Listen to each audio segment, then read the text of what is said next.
Começa agora o programa Hora e a Vez da Pequena Empresa, sempre levando para você muitas informações e atrações. Confira o advogado Marcos Tavares Leite comentando o anúncio do governo sobre mudanças no E-Social. O professor Joelson Sampaio analisando o acordo de livre comércio fechado recentemente entre o Mercosul e a União Europeia. Além de dicas e curiosidades. E nesta semana o presidente do Simp, Joseph Cury, recebe o presidente da ABQUIM, Associação Brasileira da Indústria Química, Fernando Figueiredo. Fique conosco!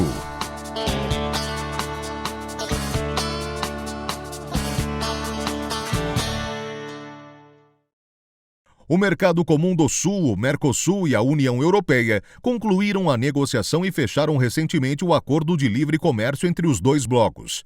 Tiramos algumas dúvidas com o professor Joelson Sampaio. Acompanhe. E basicamente o que você tem no acordo é a isenção de tarifas que hoje são cobradas, entre esses países para diversos produtos. A gente pode incluir aqui commodities, produtos como vinho, produtos como carne e derivados de carne, por exemplo, terão esses benefícios e, obviamente, você vai ter um impacto no fortalecimento comercial tanto da União Europeia quanto do Mercosul. E isso beneficia bastante os países envolvidos nesse acordo.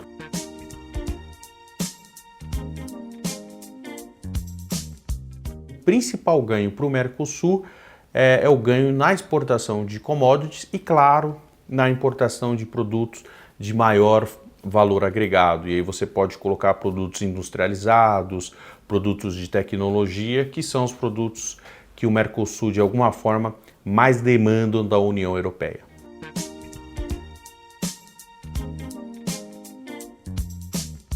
Vai favorecer uma indústria que hoje, de alguma forma, tem bastante dificuldade de entrada na União Europeia, que é a indústria de carnes e seus derivados, e vai ter o benefício de poder importar produtos da União Europeia sem a tarifação. Ou seja, quando a gente zera as tarifas, o que a gente está dizendo no final é que a gente vai ter um ganho de preço aí para os consumidores e para a indústria também que importa seus insumos e suas matérias-primas.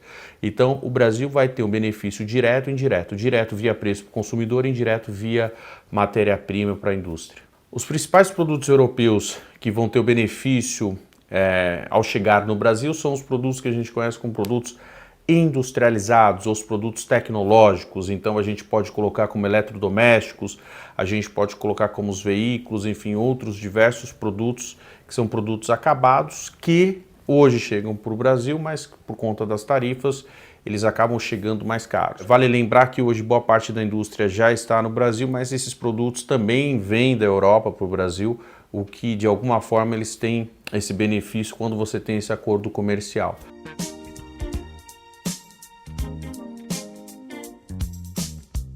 Foram quase 20 anos de negociação, então o acordo ele já vinha sendo discutido por muito tempo, mas é um acordo que foi difícil porque você, de alguma forma, envolvia muitos países, Enquanto sempre quando você envolve muitos países, é muito difícil você conseguir uma convergência nas opiniões e até mesmo na agenda, porque você, de alguma forma, tem o que a gente chama dos lobbies locais, Enfim, a indústria local dos países, dos blocos comerciais, geralmente elas são contra esse tipo de acordo.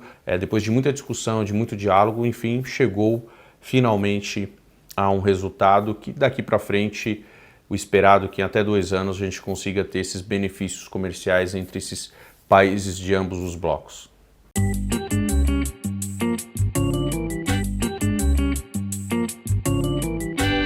O fornecedor, quando fabrica um produto e vai então vender ao consumidor, ele tem que se atentar não apenas à venda, mas é importante que ele também verifique e se atente ao pós-venda, porque o consumidor ele também tem alguns direitos depois de que ele adquire aquele produto. Bom, o direito mais básico que ele tem é o direito de garantia.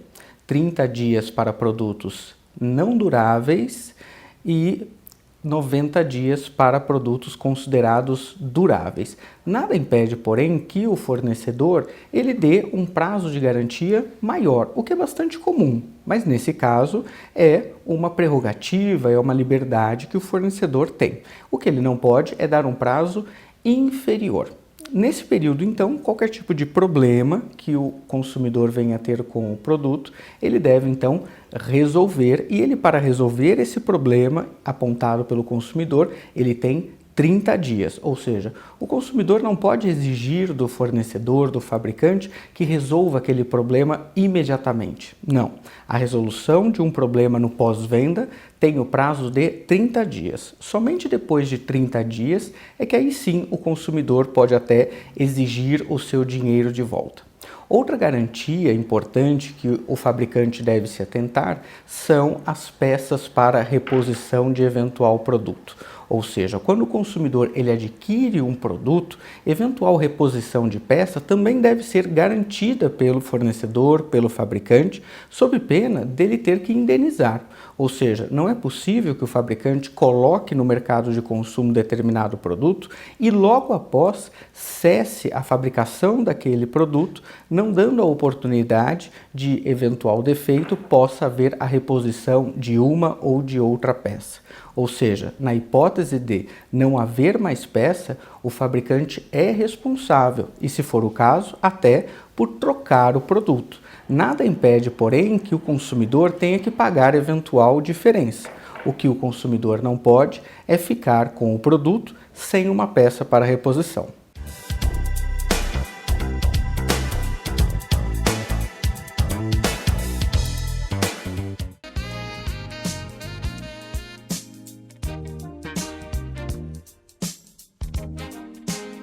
Até o dia 25 de agosto ocorre o Festival de Sopa CEAGESP 2019, um dos eventos gastronômicos mais conhecidos e aguardados do inverno paulista.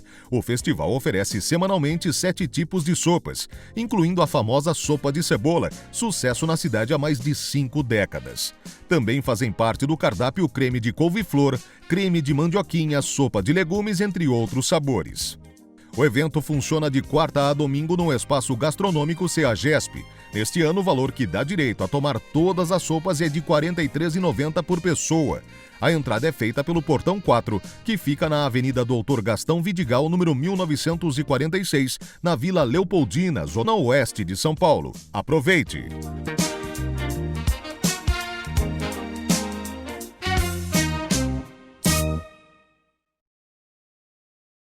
O governo anunciou nesta semana mudanças no E-Social. Será lançado um novo sistema para a prestação de informações previdenciárias, trabalhistas e tributárias em janeiro de 2020.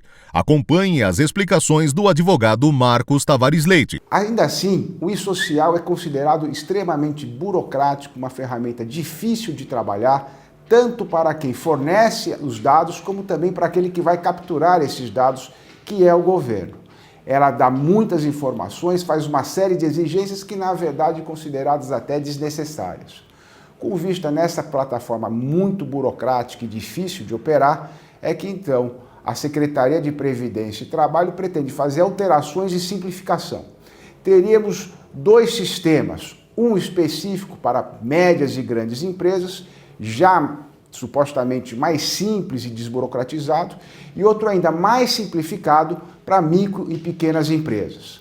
Esperamos que realmente ele seja menos burocrático, mais simples, por tudo aquilo que é mais simplificado, mais amigável tanto para quem fornece as informações como para quem as recebe, ele minimiza a possibilidade de erros e, portanto, de consequências no campo fiscal e até mesmo tributário, podendo gerar até multas que sequer o empresário esperava ter, porque ele queria praticar determinado erro, mas tudo aquilo muito complexo, muito difícil, com uma série de informações, muitas vezes desnecessárias, aumenta a possibilidade de erro e, portanto, de uma irregularidade.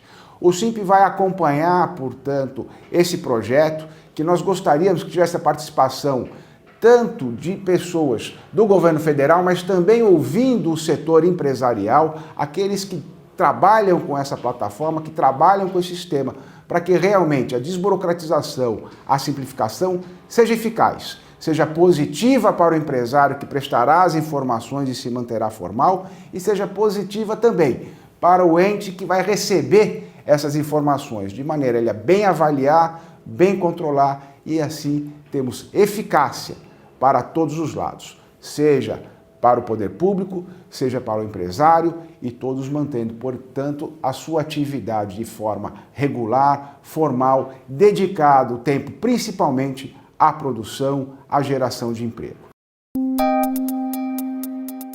Entrevista da semana.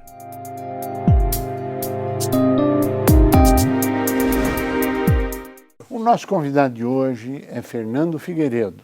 Ele é presidente da Biquim e foi vice-presidente da América Latina da BASF. É um prazer tê-lo conosco. Obrigado, Cura. É um prazer participar do programa com você. Nosso prazer. Hoje existe um grande desafio que, segundo suas informações, se fecha uma empresa por ano por falta de condição competitiva das matérias-primas. O senhor poderia falar um pouquinho a respeito? A indústria química tem duas matérias-primas fundamentais, a nafta e o gás natural. Ambas são as mais caras do mundo, né? O gás natural, especificamente, que é onde estão fechando uma planta por ano, o custo é 3 vezes o preço americano, né? E igual ao preço praticado na Europa, que não é competitiva na produção de produtos fabricados a partir de gás natural. Isso, na verdade, é um grande absurdo, porque o Brasil está se tornando um país fortemente produtor de petróleo e de gás, porque no pré-sal o gás é associado ao petróleo. O que significa isso? Toda vez que você extrai petróleo, você obrigatoriamente extrai gás. Então a previsão é de que até 2022 a produção de gás natural vai dobrar no Brasil em função desse fenômeno.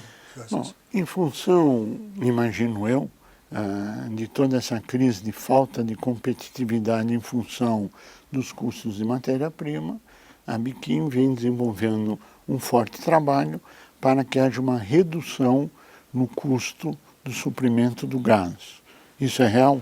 O que nós nos esforçamos é para que haja um aumento da oferta do gás, porque nós entendemos que no mercado livre, automaticamente aumentando a oferta, cai o preço do gás como de qualquer outro produto, né? Quando a cebola tem maior produção, cai o preço da cebola, né? Quantas vezes já compara o chuchu pela inflação? É que a produção do chuchu diminuiu.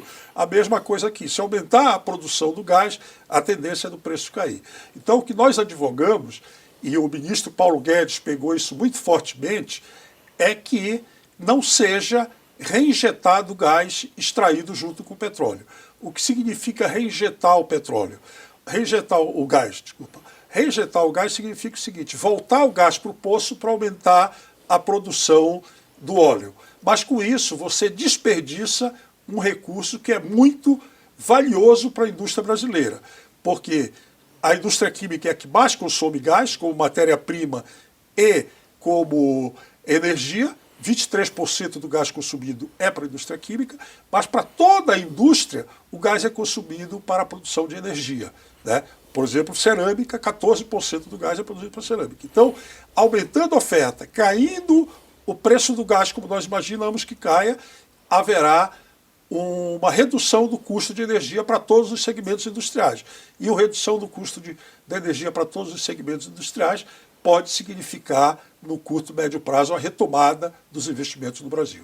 Em última análise, o que a Biquim vem pedindo é que ele tenha igualdade de condição competitiva com o resto do mundo, é isso? Exatamente. O que nós queremos é preço competitivo internacionalmente. Essa é a grande luta da Biquim. E como é que a gente consegue isso? Com o mercado livre de gás. Quem produzir gás vende no mercado sem precisar necessariamente vender para a Petrobras, que hoje exerce o monopólio e é dona da maioria da rede da distribuição. Então o que a gente quer é maior oferta do mercado pelas próprias produtoras. Nos governos passados foi aprovada uma legislação que dá à União 1/3 da produção de gás. Exato. É nessa fatia que a Biquim vem trabalhando ou é no cômputo geral da produção de gás e a quebra do monopólio da Petrobras, que aliás seria muito bem-vinda. Seria muito bem-vindo, e é isso que a gente trabalha, e é isso que o ministro da Economia está tentando mostrar, que deveríamos quebrar o monopólio da Petrobras na produção de gás. Nós trabalhamos nas duas frentes. Primeiro, porque a redução do custo de gás pelo aumento da oferta significa um impacto no custo da energia, né? O ministro da Economia disse que no curto prazo pode ter uma redução de até 50%. Né? E em segundo lugar, porque como matéria-prima, né, vendendo o petróleo e vendendo o gás natural para projetos na área de refino e de petroquímica, a gente ganha aumento de disponibilidade de matéria-prima para a indústria petroquímica em si. Né? Então também tem um impacto, por exemplo, na produção petroquímica diretamente com a produção, com a venda dos leilões para a produção no Brasil. Com o excedente da produção de gás, ou o aumento da produção de gás, além da matéria-prima para o setor químico, petroquímico, haveria também a disponibilidade de gás para geração de energia elétrica. Isso, exatamente. Isso poderia beneficiar uma redução de custo, se houver uma redução no preço do gás, é isso mesmo? Exatamente. E, obviamente, também o gás que a dona de casa usa em casa. Né? A tendência, se tem maior oferta de gás, a tendência é que também a dona de casa seja beneficiada com uma redução do preço do produto. Agora a pergunta é, quem está contra isso? Porque se vai trazer benefício para manter fábricas no Brasil, manter empregos no Brasil, manter produção, manter arrecadação tributária, enfim, tudo aquilo que é o crescimento econômico, quem está contra esse cenário? Bom, eu diria que quem estava contra esse cenário sempre foi a Petrobras, naturalmente, porque era monopolista, apoiada pelo Ministério de Minas e Energia. Né? No novo governo, a gente tem que reconhecer que isso mudou. O ministro Paulo Guedes, o ministro Bento, eles estão muito empenhados em dar esse choque no custo do gás. A diretoria da Petrobras está de acordo com isso. Né? O próprio CAD está atuando também para verificar esses contratos que a Petrobras tem com as outras petroleiras sobre compra de gás. Então eu diria que no momento o alto escalão do governo está completamente a favor disso, o que é muito positivo, porque aí a gente pode acreditar que vai ter uma solução no curto prazo. Espera-se que essas medidas poderão ser implementadas em 2, 3 meses, é isso? O ministro Paulo Guedes sempre falou em 2, 3 meses a gente possa começar a ver quais são as medidas que vão ser implementadas. Né? É uma coisa que já está sendo trabalhada, foi criado um comitê dentro do governo para trabalhar isso, e eles estão trabalhando e a gente acredita que isso deva ser realizado. Isso depende só do Executivo ou isso depende do Congresso Nacional? Então, eu diria, existe uma parte que depende só do Executivo, e é isso que eles estão tentando exatamente identificar, o que depende só do Executivo para fazer imediatamente, o que depende do Congresso Nacional para poder enviar um projeto de lei para o Congresso Nacional. Ou seja, o horizonte de manter empresas no Brasil e fazer com que elas não saiam do Brasil, continuem produzindo aqui, valorizando o mercado interno, etc., provavelmente 60 ou 90 dias teremos um bom sinal nessa direção. Eu ouso dizer que é melhor, Cury. É um sinal para a retomada do investimento, para a geração de emprego e de renda no Brasil. Que bom, tomara que socorra, tomara que venha nesse sentido e que possa reduzir o custo para toda a sociedade, que só tem beneficiário nisso. Exatamente. E hoje só tem um monopólio que se beneficia disso. Você sabe que o projeto petroquímico não é feito de hoje para amanhã, leva 2, 3 anos, porque é uma planta... Com sorte, com né? sorte. Né? Mas é um projeto normalmente intensivo em capital, né? Um projeto, um polo gás químico à base de gás, ele é estimado em R$1 bilhão de investimento, então é muito dinheiro, e puxa outros setores da economia. O setor de engenharia, puxa o setor de máquinas, né? Puxa o setor de serviços. Então, há um efeito na economia muito grande. Se discute também, dentro dessa medida, a melhoria da qualidade do gás. O que significa isso? Então, o gás fundamentalmente é o seguinte, 88% metano e 12% etano e propano. Que são produtos Químicos, produtos químicos, né? Nome complicado que Sim. é o gás, mas é isso aí. Bom, o etano e o propano são matérias-primas valiosas para a indústria química. Foi o que causou a revolução da petroquímica americana. Para você ter uma ideia, até 2022, o Brasil tem 5 bilhões de investimento na área petroquímica. Os Estados Unidos, no mesmo período, tem 220 bilhões de dólares de investimento. Então, esse etano e esse propano são matérias-primas muito valiosas para puxar investimento na cadeia química.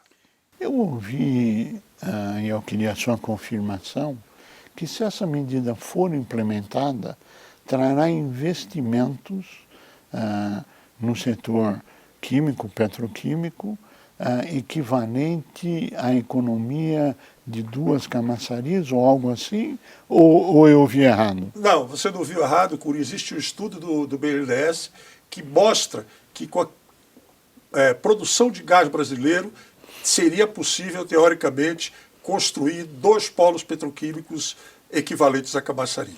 Então, Que é o maior polo petroquímico do Brasil no momento. Então, na verdade, é um impacto enorme que pode ser. Claro, não é só tendo matéria-prima competitiva que você resolve, precisa resolver outros problemas no Brasil também. Mas, na verdade, já é um motor muito forte para isso. Quais seriam os outros itens, além dessa condição competitiva na matéria-prima, que estaria preocupando ou impedindo investimentos? Bom, em primeiro lugar, os juros. A alta taxa de juros paga no Brasil. E para isso, nós acreditamos, como entidade, que a reforma da Previdência terá um papel fundamental. A reforma da Previdência sendo implementada, ela deve reduzir a necessidade de capital do governo. E aí os bancos vão ter que emprestar dinheiro para nós, pobres mortais, né? E aí, então, há também uma tendência da queda de juros, outra vez, pelo aumento da oferta. Então, esse é o primeiro ponto. O segundo, a reforma tributária. Você já deve ter tratado aqui no seu programa umas 10 vezes que o sistema tributário brasileiro é caótico. Ele é isso mesmo, né? Existem estudos que mostram que, em alguns segmentos da indústria do Brasil, o custo só da administração fiscal é 22 vezes o custo do mesmo segmento do outro país. Então, racionalizar isso, uma reforma tributária que racionalize isso, seria muito importante. Outro ponto importante é a questão logística, né? E falando aqui de produto químico, o produto químico no Brasil é transportado fundamentalmente por rodovia, né? E no mundo inteiro, e a gente usa como benchmark os Estados Unidos, no estudo que nós fizemos recentemente, à medida que aumenta a distância, você usa mais cabotagem ou mais ferrovia, né, conforme a disponibilidade.